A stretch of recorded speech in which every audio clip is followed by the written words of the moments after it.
بچه‌ها یه آهنگ در مورد دهه 80 ها اومده بیرون، بریم ببینیم. قصه های نوجوانی و غم و شادی ها، دهه محرم و ما دهه 80 ها.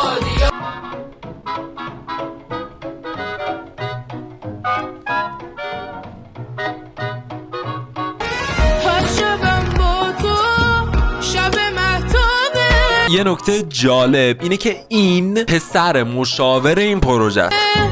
روی لبامه عکس کربلا. آقا این کیه؟ من اینو نمیشناسم، به خدا من یه دهه 80 اما ولی اینو نمیشناسم. میدونی چه کسی الان از این دره بیاد تو همه دهه 80 ها میشناسنش؟ و تو رو نگی که پیک جنباری برا قدیمه این که تویی تو دنیا انتخاب.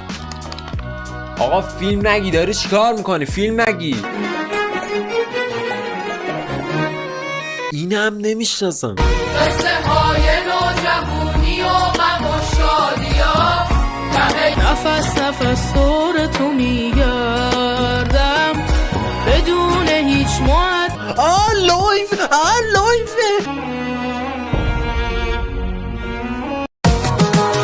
مامان رو حساب کی میخوای ول کنی؟ اگه اینجوری بود خدایی قشنگ میشد.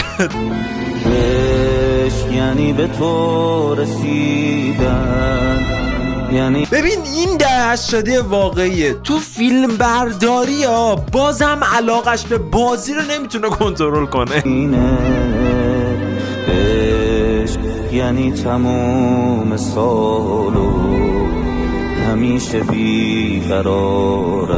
باشه برو